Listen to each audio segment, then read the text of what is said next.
ലൂസിഫറിലെ ഭാഗമായതിൻ്റെ കഥ നന്ദു ഇൻട്രോയിൽ പങ്കുവച്ചു.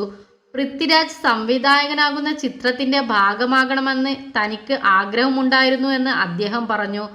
5-6 വർഷം മുമ്പ് പൃഥ്വിരാജ് ഒരു സിനിമ സംവിധാനം ചെയ്യാൻ പോകുന്നു എന്നറിഞ്ഞപ്പോൾ എനിക്ക് ഭയങ്കര സന്തോഷമായി.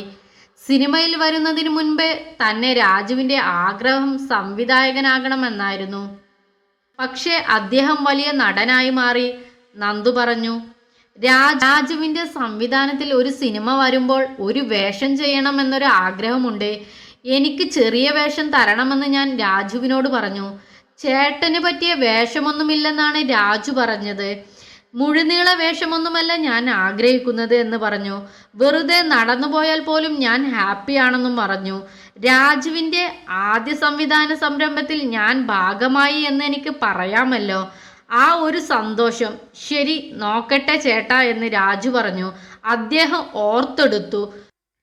ചേട്ടാ, ഒരു വേഷമുണ്ട്, 2-3 സീനേ കാണൂ, 4-5 ദിവസമേ ഷൂട്ട് വരികയുള്ളെന്ന് പറഞ്ഞു. അങ്ങനെയാണ് ഞാൻ മിസ്റ്റർ പീതാംബരൻ്റെ വേഷത്തിലേക്ക് ഇറങ്ങുന്നത്. ഇപ്പോൾ ആ സിനിമയുടെ 2ാം ഭാഗം വരികയാണ്. ലൂസിഫറിനേക്കാൾ കുറച്ചുകൂടെ വലിയ സ്കെയിലിൽ വരുന്ന സിനിമയാണ് എമ്പുരാൻ. IUF എന്ന പാർട്ടിയോട് ഏറ്റവും സ്നേഹം കൂറും പുലർത്തുന്ന രാഷ്ട്രീയ പ്രവർത്തകനാണ് മിസ്റ്റർ പീതാംബരൻ. വീണ്ടും പീതാംബരൻ്റെ വേഷമണിഞ്ഞ് ഞാൻ നിങ്ങളിലേക്ക് എത്തുകയാണ്, നന്ദു കൂട്ടിച്ചേർത്തു.